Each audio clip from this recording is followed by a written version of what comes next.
maravilhosa que é Jesus. E é tão importante, irmãos, a gente entender isso. Às vezes eu saio com os crentes aí, e os crentes estão rezando, igualzinho o católico reza, igualzinho o islamita reza. E Jesus falou, não useis de vãs repetições. Por quê? Porque Deus é uma pessoa, e Ele quer ter um relacionamento de intimidade com a gente, um relacionamento de companheirismo, de amor, de amizade.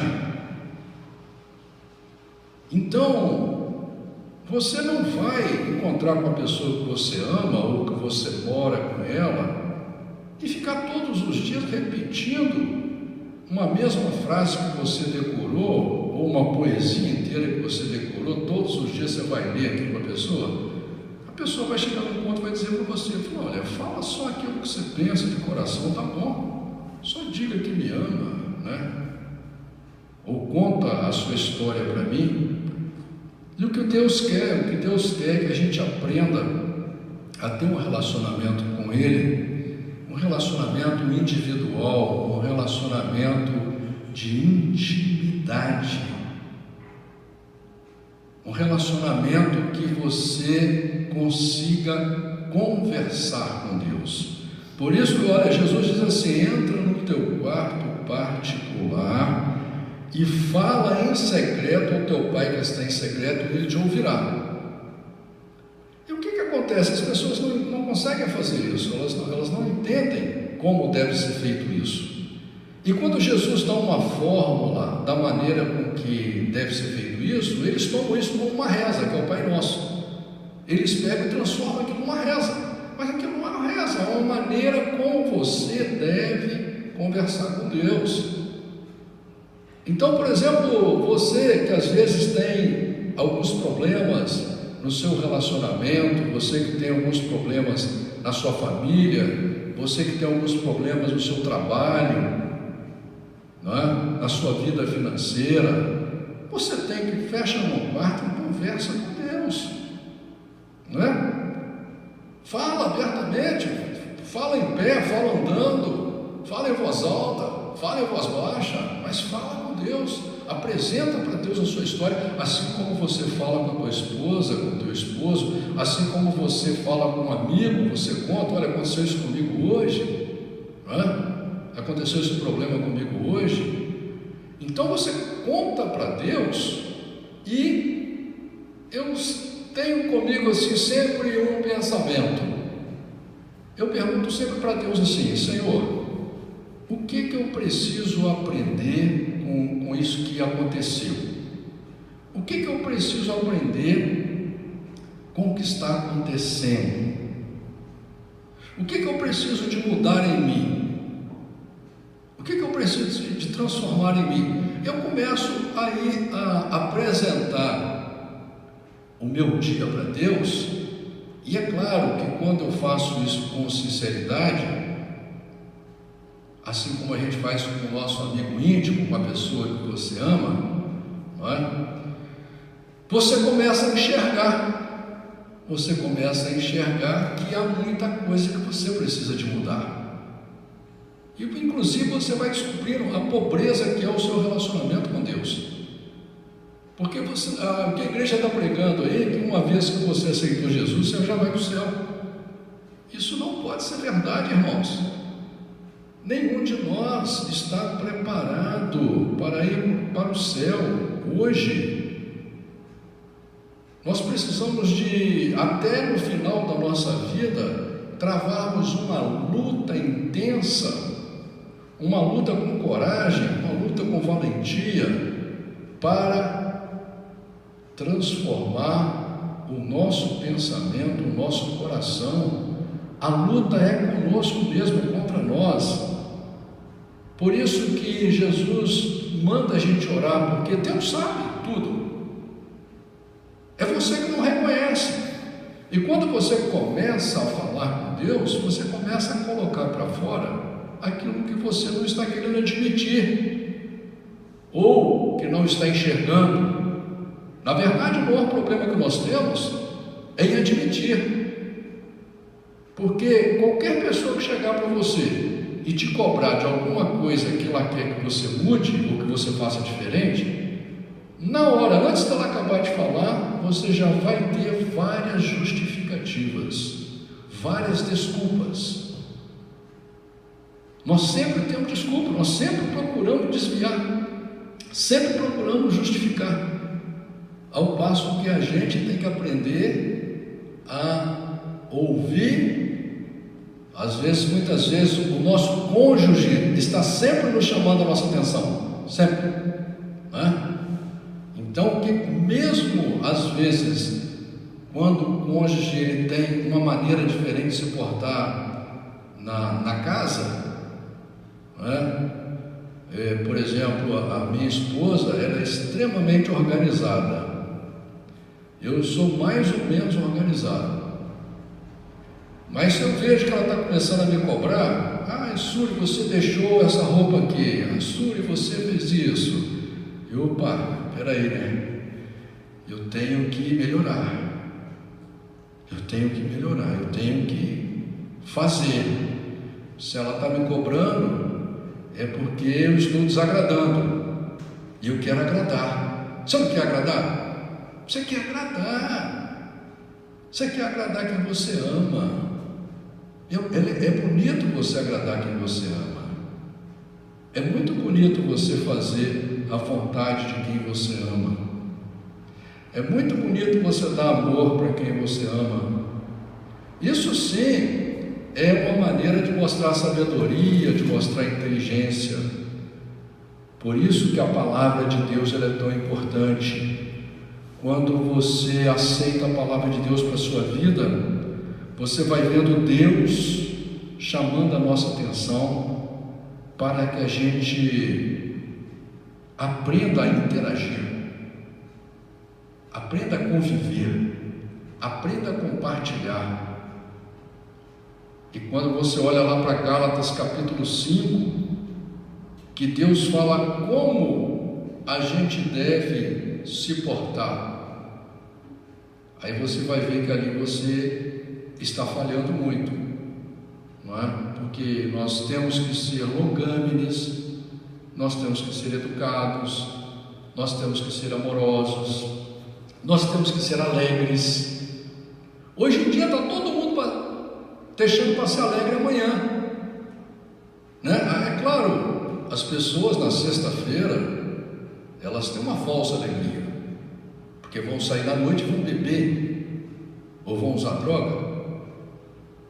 E é uma alegria mentirosa, porque ela não preenche o vazio de ninguém, não conserta nada, não resolve nada, não é? Nós precisamos de ser alegres e felizes sem nada, só pelo que a gente já tem. Principalmente o crente, o cristão, que já é abençoado, porque tem a presença de Deus, já é abençoado, porque é uma pessoa chamada por Deus. Isso já é um grande milagre na nossa vida, né? Então, temos que aprender a amar a palavra de Deus, a nos esforçarmos e lutarmos para ver se conseguimos cumprir o que está escrito na Bíblia Sagrada. Livro de Isaías, capítulo 54, diz a palavra do Senhor assim: canta alegremente, ó estéril, que não deste à luz, rompe em cântico e exclama com alegria, tu que não tivestes dores de parto, porque mais são os filhos da mulher solitária do que os filhos da casada, diz o Senhor. Amplia o lugar da tua tenda e estendam-se as cortinas das tuas habitações. Não o impeças, alonga as tuas cordas e fixa bem as tuas estacas, porque transbordarás para a direita e para a esquerda, e a tua descendência possuirá os gentios e fará que sejam habitadas as cidades assoladas. Não temas, porque não serás envergonhada, e não te envergonhes, porque não serás humilhada. Antes te esquecerás da vergonha da tua mocidade, e não te lembrarás mais do opróbrio da tua viuvez, porque o teu Criador é o teu marido, o Senhor dos exércitos é o seu nome, e o Santo de Israel é o teu Redentor, que é chamado o Deus de toda a terra. Olha só, irmãos, olha o que o próprio Deus está falando aqui.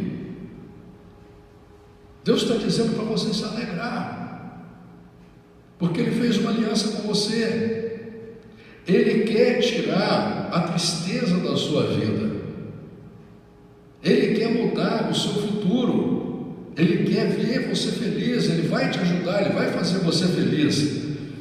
E aqui Ele está dizendo que você tem que se esforçar e ampliar o lugar da tua tenda. O que é ampliar o lugar da tua tenda? É fortalecer a presença de Deus na sua casa, no seu trabalho, no seu casamento, no seu ministério, na sua vida.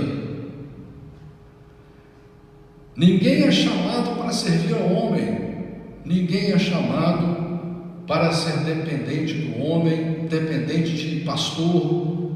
Você tem que forjar o seu relacionamento com Deus, você tem que formar o seu ministério. E aqui Deus diz que Ele é o teu marido. E se você ler lá no livro de Jeremias, capítulo 3, versículo 14, Deus vai estar chamando a gente de esposa. Se você ler lá no livro de Apocalipse, capítulo 19, versículo 7, Deus vai estar chamando a gente de esposa. Lá no livro de Apocalipse, capítulo 21, versículo 2, Deus vai estar chamando a gente de esposa. Não é? Lá no livro de Mateus, no capítulo 25, versículo 1, Jesus conta a parábola das virgens, chamando a gente de noiva. Olha que coisa interessante. Por que Deus faz essa analogia? Por que Deus faz essa comparação e mostra o tipo de relacionamento que Ele quer ter conosco? Por quê? E Ele relaciona com o casamento. Porque numa situação normal, entre duas pessoas normais, só vai existir casamento se os dois se amarem de verdade. Não é assim? Quando uma pessoa começa a amar de verdade a outra, aquele amor ele fica tão forte que ela deseja passar o resto da vida dela com aquela pessoa. E aí ela faz uma jura de amor publicamente, assina um documento, coloca uma aliança no dedo, faz uma promessa perante o homem e perante a Deus de ser fiel e viver eternamente com aquela pessoa. Não é assim? Para pessoas normais é quando há amor verdadeiro. Nós estamos falando de pessoas normais. É quando há amor verdadeiro. E é por isso que Deus, Ele deixa claro que é esse relacionamento que Ele quer ter conosco. Um relacionamento de amor verdadeiro, sem interesse nenhum. Um relacionamento de intimidade, um relacionamento de compartilhamento. Não é? Você, quando casa com a pessoa que você ama, até antigamente na certidão de casamento vinha comunhão universal de bens, ou seja, a partir dali vocês dividiam todos os bens, tudo é para ser um do outro, né? Ser dividido um com o outro. E é assim que é o relacionamento com Deus. É um relacionamento de amor, de união, de fidelidade, de sinceridade, de honestidade, de presença eterna na nossa vida. E as pessoas não entendem isso, acham que Deus é apenas um objeto para deixar num canto da casa. No domingo, se der tempo, ele vai na missa, ou ele vai na igreja para ver Deus, entendeu? Ou no final final do mês ele recebeu um dinheiro, ele vem, ele dá 10% para Deus, está resolvido o problema, está tudo resolvido. Sabe quando você ia casar com uma pessoa assim? Nunca. Se a pessoa que você casou com ela, se a pessoa que você ama, se a pessoa que você deseja casar com ela mostrasse para você que o relacionamento que ela queria ter com você no casamento é o mesmo que nós estamos tendo com Deus, ela ia falar assim: não, muito obrigado, eu não vou querer casar não, porque eu não quero ser amado assim, eu não quero meio amor, eu não quero amor interesseiro, eu não quero amor que na hora da dificuldade, daí você lembra de mim, ou de vez em quando você lembra de mim. É esse tipo de amor, irmãos, que nós devemos ter por Deus, pelas pessoas? Claro que não. Por isso que Deus aqui está falando claramente, porque o teu Criador é o teu marido. Se você não assumir aliança de casamento com Deus, Deus deixará você viver segundo a sua força e o seu poder. Eu quero ver até onde você vai pela tua força. Porque o Senhor te chamou como uma mulher desamparada e triste de espírito, como a mulher da tua mocidade, que fora desprezada, diz o teu Deus. Por um breve momento te deixei, mas com grandes misericórdias te recolherei. Olha só, muita gente às vezes fica pagando o preço, fica sofrendo, fica vendo a vida desandar, fica vendo a vida passar sem conquistar, sem conseguir, sem realizar. Por quê? Bota Deus num canto e vai pela sua força. Aí Deus, olha o que Deus diz aqui: por um breve momento te deixei. Deus te deixa. Se me buscardes, me acharei, se me deixardes, vos deixarei. Pronto.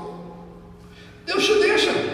Claro que lá na frente, por causa da misericórdia de Deus, como diz aqui, te recolherei. Vai pegar os cacos às vezes. Tem gente que vem cá, não é? Então é melhor vir por amor, é melhor vir enquanto está maravilhoso, enquanto está bom. Versículo 8: com um pouco de ira escondi a minha face de ti por um momento. Está vendo? Deus se ira quando você não ama a palavra dele, quando você quer desconstruir o projeto dele, quando você não dá valor ao projeto dele. Deus se ira quando você é ingrato, não dá valor ao que ele já fez na sua vida. Como diz aqui, quando você estava desprezado, sem futuro lá no mundo, aí Deus te traz, faz uma aliança com você no batismo, te dá uma Bíblia, e você começa a viver segundo o mundo, segundo o seu pensamento, segundo o Deus criado pela religião, segundo o Deus criado pela sua cabeça, e não segundo o Deus de Abraão, o Deus de Isaac, o Deus de Jacó, o Deus da Bíblia, que é perfeito e maravilhoso. Por isso ele diz: com um pouco de ira escondi a minha face de ti por um momento, mas com benignidade eterna me compadecerei de ti, diz o Senhor, o teu Redentor. Porque isso será para mim como as águas de Noé, pois jurei que as águas de Noé não passariam mais sobre a terra. Assim jurei que não me irarei mais contra ti, nem te repreenderei, porque os montes se retirarão e os outeiros serão abalados, porém a minha benignidade não se apartará de ti, e a aliança da minha paz não mudará, diz o Senhor, que se compadece de ti. Tu, oprimida, arrojada com a tormenta e desconsolada, eis que eu assentarei as tuas pedras com todo o ornamento, e te fundarei sobre as safiras, e farei os teus vitrais de rubis, e as tuas portas de carbúnculos, e todos os teus termos de pedras aprazíveis, e todos os teus filhos serão ensinados do Senhor, e a paz de teus filhos será abundante, como diz lá em João 6,45. Com justiça serás estabelecida, estarás longe da opressão, porque já não temerás, e também do terror, porque não chegará a ti. Eis que seguramente poderão vir a juntar-se contra ti, mas não será por mim. Quem se juntar contra ti, cairá por causa de ti. Eis que eu criei o ferreiro, que assopra as brasas do fogo, e que produz a ferramenta para a sua obra. Também criei o assolador para destruir.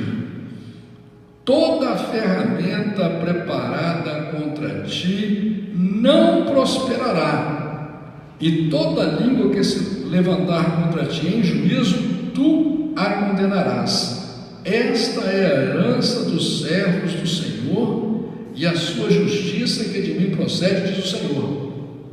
Como aquilo que Jesus diz, né? Quando vos converteres de todo o coração, eu te curarei. Então você vê que há uma promessa de Deus maravilhosa sobre o servo de Deus, sobre aquele que ama a Deus, sobre aquele que lá no batismo das águas se torna filho de Deus. Há uma promessa de futuro maravilhosa, e nós acabamos passando pelo deserto, mesmo debaixo dessa promessa, porque nos rebelamos contra a palavra. Nos rebelamos contra a palavra. Não queremos obedecer o que está escrito, não queremos amar o projeto de Deus, e aí acabamos pagando o preço. Mas quando você vem para Deus, quando você se arrepende, quando você vem de todo o coração, aqui Deus deixa claro que toda ferramenta preparada contra você, ela não consegue te derrubar, porque você fica debaixo das potentes mãos do Senhor. Deus começa a cuidar de você, Deus começa a te livrar, Deus começa a abrir portas, Deus começa a iluminar a sua vida, Deus começa a trazer alegria e felicidade para você. 55. Ó vós todos os que tendes sede, vinde às águas, e os que não tendes dinheiro, vinde, comprai e comei. Sim, vinde, comprai, sem dinheiro e sem preço, vinho e leite. Olha aqui, Jesus está falando sobre essas águas. Essas águas são as palavras de Jesus, não é? Você vai ver escrito lá no livro de João 7,38, você vai ver escrito lá João 4,14, você vai ver deixando claro que as palavras de Jesus são fontes de água viva, e são as palavras de Jesus que vão nos preparar, nos transformar para podermos herdar a vida eterna, né? Por isso que Jesus fala: examinais as Escrituras, porque julgais ter nela a vida eterna. Hoje a igreja está pregando tudo pelo Espírito. Não vai nessa onda, não vai nessa onda, né? Você tem que ter conhecimento do projeto de Deus, você tem que ter conhecimento daquilo que Deus quer que você faça, para que você consiga fazer a vontade de Deus. Senão você fica fazendo a sua vontade ou a vontade das pessoas, né? E as palavras de Deus são fonte de água viva. E aqui fala: olha, comprai sem dinheiro, né? Você não precisa de dinheiro, porque Deus quer o teu coração, a tua vontade. Por que gastais o dinheiro naquilo que não é pão, e o produto do vosso trabalho naquilo que não pode satisfazer? Ouvi-me atentamente e comei o que é bom, e a vossa alma se deleite com a gordura. Inclinai os vossos ouvidos e vinde a mim. Ouvi, e a vossa alma viverá, porque convosco farei uma aliança perpétua, dando-vos as firmes beneficências de Davi. Eis que eu o dei por testemunha aos povos, como líder e governador dos povos. Eis que chamarás a uma nação que não conheces, e uma nação que nunca te conheceu correrá para ti, por amor do Senhor teu Deus e do Santo Israel, porque Ele te glorificou. Buscai ao Senhor enquanto se pode achar, invocai-o enquanto está perto. Está entendendo essa palavra, irmãos? O que Deus vem falando claramente aqui? Por que você fica preocupado tanto com coisas materiais, preocupado tanto com os projetos deste mundo, que é um projeto falido, não tem futuro. Por mais que você conquiste, por mais que você consiga, você só vai chegar até o cemitério, sem nada ainda. Você deve fazer? Deve, mas não pode colocar Deus em último lugar. Você tem que aprender que quem é chamado por Deus, quem ama Deus, tem que colocar Deus em primeiro lugar. E aqui deixa claro: buscai o Senhor enquanto se pode achar, enquanto você está vivo, enquanto você pode pegar teu carro e ir na igreja, enquanto você pode pegar teu carro e ir no monte orar, enquanto você pode ler uma Bíblia, porque daqui a pouco você não sabe se você vai estar numa UTI, você não sabe se você vai estar morto, não é? Muitas pessoas, quando a gente fala isso, acham que você está amaldiçoando ela. É o contrário. Eu quero que você, enquanto tenha força, enquanto tenha vida, enquanto possa ver, possa falar, possa ouvir, busque o Senhor, busque a palavra de Deus, busque o conhecimento de Deus, busque um relacionamento de intimidade verdadeiro com Deus. É o que diz aqui a Bíblia. Deixe o ímpio o seu caminho e o homem maligno os seus pensamentos, e se converta ao Senhor, que se compadecerá dele. Torne para o nosso Deus, porque grandioso é em perdoar. Então aqui Deus está dizendo: olha, não importa a sua situação no momento, arrependa-se, venha para Deus, Deus vai te perdoar, e você vai começar uma vida com Deus, uma vida melhor, onde Deus vai ser a sua força, Deus vai lutar por você. Porque os meus pensamentos não são os vossos pensamentos, nem os vossos caminhos, os meus caminhos, diz o Senhor. Entenda isso, irmão. O Deus que nós estamos falando é a pessoa mais poderosa do universo, que tem um amor perfeito, que tem um poder incomensurável, inatingível, que a compreensão do homem não pode entender, e você tem que aceitar isso pela fé. Por isso que Deus fala: o justo viverá pela fé, e se ele recuar, não teria agrado nele. Não aceite a sua fé fraquejar, não aceite dúvidas no seu pensamento, aceita esse Deus da Bíblia de todo o coração, rasga o coração e entrega para Ele, porque Ele tem poder para transformar a sua vida para o bem. Tudo que Deus quer é o teu bem. Não confie no teu pensamento, não confie no pensamento do homem, confie no pensamento de Deus. Muitas pessoas falam assim: mas Jesus diz que a gente tem que amar os estatutos, os juízos, os mandamentos dele. Mas a pessoa não sabe aonde estão isso, aonde está escrito. Fica lendo tudo quanto é tipo de livro, buscando soluções em psicólogos, psicanalistas, filósofos, escritores de livros religiosos, sendo que a Bíblia foi escrita por Deus. Tem muitos sacerdotes, muito pastor que já nem está acreditando mais que a Bíblia foi escrita por Deus, que é um absurdo. A Bíblia é matematicamente perfeita, foi Deus que escreveu claramente, é o único livro que pode transformar você em um ser humano, que você sabe que é isso que você quer, é isso que você precisa. Por que você tem conflito no seu casamento? Aonde está esse erro? Por que está acontecendo isso? Por falta de psicologia, de filosofia? Por falta de sabedoria? É por falta da palavra de Deus, é por falta de temor a Deus, é por falta do conhecimento do projeto de Deus, que quando a palavra do Senhor entra na sua vida, na sua casa, ela vai fazer de você uma pessoa melhor. Você sendo uma pessoa melhor, você pode ajudar o seu cônjuge a ser uma pessoa melhor também. Enquanto a teoria do mundo é que sempre o outro é culpado. Os casamentos acabam, casamentos de grandes amores acabam, porque é sempre o outro que é culpado. A pessoa nunca é culpada, sabe? É sempre o outro que é culpado. Já a Bíblia vai ensinar você: culpado é você. E aí você vai escolher, não é? A sua mudança. Você vai escolher ser transformado para aí você poder ajudar o outro. Você vai escolher enxergar para você poder ajudar o cego a não cair no buraco. Muito bem.